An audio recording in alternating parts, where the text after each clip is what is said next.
All right, Brian Sabati here on the final day of the Thanksgiving November extravaganza weekend here at the Tucson Fine Mineral Gallery. Now, remember yesterday I posted a video that I wasn't planning on filming. This is another one of those. I'm going to post a video, this video, that I wasn't planning on doing because, we have, as you saw in the background there, we have Rudolph Minerals. Across from my studio is MCP, both open. In Patrick Dreyer's room here, we have Mary Vandera and Todd Wax. We've got Collector's Edge there. We've got Crystal Classics here. And we have the Focal Crystal. And so I wasn't planning on doing any videos with the dealers, but I saw something yesterday and I just wanted to jump at the chance. This is something that may make a lot of you green with envy because, the Focal Crystal, they've got great stuff and this is something, it's not maybe high end, but it would be perfect for maybe new collectors, tadpoles, people like that. And I thought this is something you'd really enjoy. So I'm about to walk into the studio for the Focal Crystal to meet with James Webb and show you what is so unusual that I just had to cover it. So let's go in and find James. Good James, what's up, brother? Hey, brother man. Good to see you, man. Nice to see you, Brian.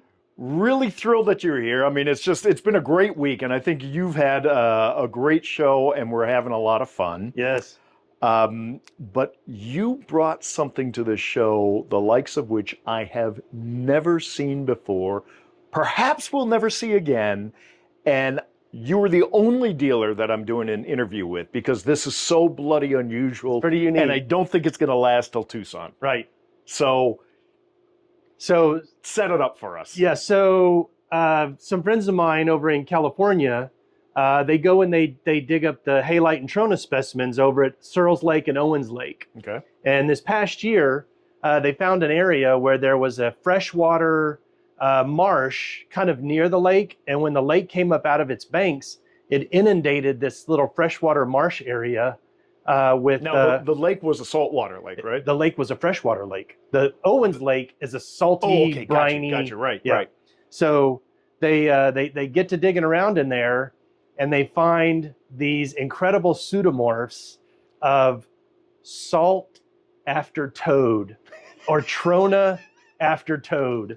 So I have some of them set out over here if you'd like to see some of them. Absolutely. This is so crazily unique. And I heard about these before I actually saw them. Yeah. And then Hannah showed me one that she had purchased. Yeah, yeah. And it just reminded me. And, right before the paella dinner last night, yeah, we were talking in Ian's room. And I said, dude, I saw that frog that Hannah got. And you said, come on, I got to show you the rest. Yeah. This is what you showed me. So, yes. All right, viewers, here we go.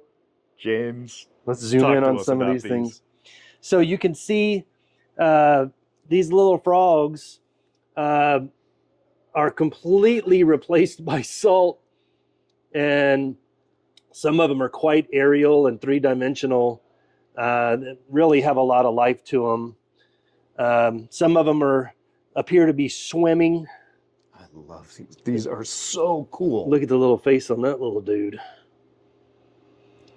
So, and then some of them have like more pink, some of them are a little more tan on the matrix where the eyes are just really super well defined. So, and then like you personally like the ones that are inverted like this, they're upside down on the back. So it's kind of macabre, it's kind of, I kind of like the ones where they're like, this one is interesting because he's laying on his back. If you look at him in there, you can see his mouth is open. But here's really cool. There's a cricket or a grasshopper. Yeah. You can see the little grasshopper legs. So I imagine right at the moment of the deluge of the brine that he was probably thinking about eating this little guy. Now, James, we don't normally do this, but let's talk about pricing here because these aren't crazy numbers. No, these are going to be in the hundreds of dollars. Not. I have a couple of like interesting ones. Like here is a mouse. Look at that. So I got this mouse, and then I got them kind of in all shapes and sizes. I got some that have lizards on them. Like here's one with a lizard.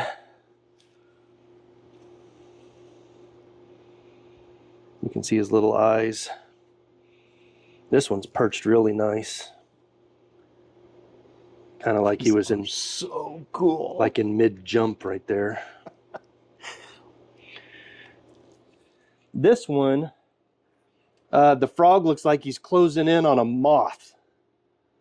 You can see all the little chambered sections of the moth's body. That is amazing. And the frog looks like he was going in for the kill. Here's one where there's two frogs on the same plate. And they're both upside down. They're both upside down. There they are. Ah!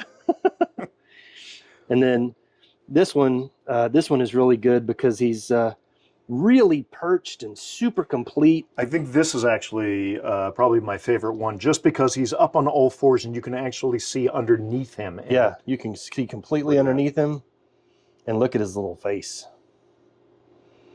So that's cool. And I think that one is one of the more expensive ones. Right? Yeah, so these will be over $1,000, but not crazy money. Yeah. And then this one is really cool because it's almost like a little diorama. This is a branch that's been replaced by salt, and then this little frog. So this one is kind of like tells a story.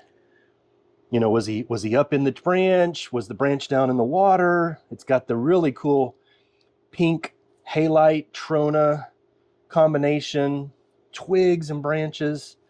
So that's a pretty cool thing. Now, do we have any idea how long this process took? It seems like it was pretty rapid. I think it was very rapid. I'm by no means a chemist or a biologist or a scientist.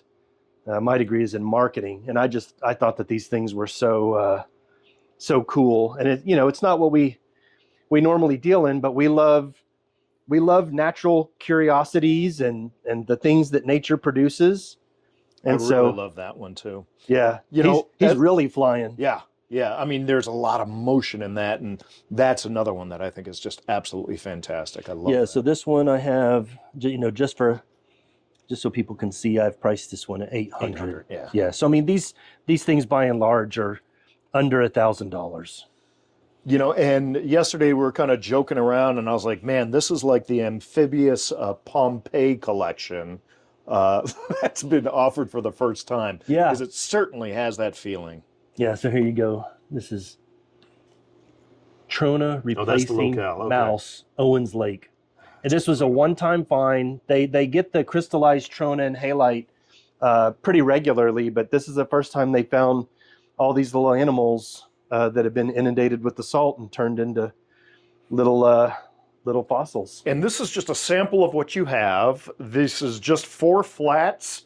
We've got some in the display case here at the bottom, and you have some in the back. So people can contact you, and I'm going to put your contact information up on the screen, but there's a caveat here. So I do not want to ship these. I'm planning to sell these primarily to visitors to Tucson. They're salt and Trona and halite, and I ship via FedEx, and I'm really worried about trying to ship these things because they're stable enough that you can hold them and admire them. But I just really worry because they're salt. I mean, I really worry about shipping them, and it get tumbled, and all of a sudden, and the next thing you know, you have a box of salt. Yeah.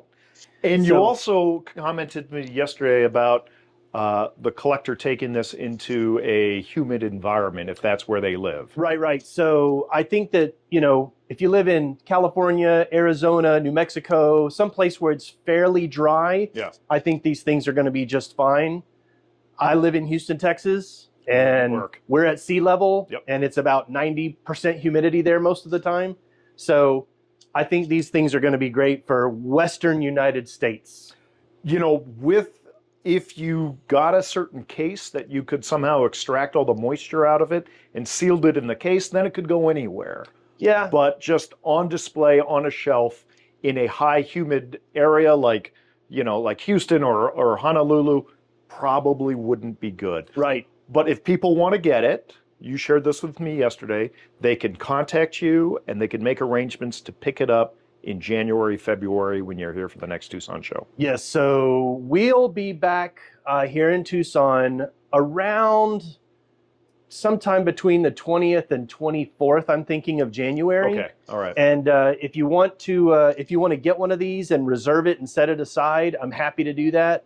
I will, unless I'm inundated with requests, I'll have some of these available at the Tucson show. Tucson show, yeah. And we'll be open. I think we open officially on the January 31st. 31st is the first day for the Tucson Fine Mineral Gallery. Yeah, that's the official opening. Right. So we like to get here about a week ahead of time to, race around and do a bunch of meetings and things like that. But yeah, I'll have these here. I think for the price and how unique these are going to they're going to disappear quick. Yeah, almost everybody that has come in has wanted one. So exactly. Yeah. We're excited. And again, we're fine mineral dealers, but we also love interesting and it's an oddity. It's a mineral oddity. It is a mineral oddity. Technically, they're minerals. Yeah. But they're just so cool. I mean, Absolutely. and it was a one-time thing. It's not like they get these little animals out of these marshes every year. This was a one-time thing.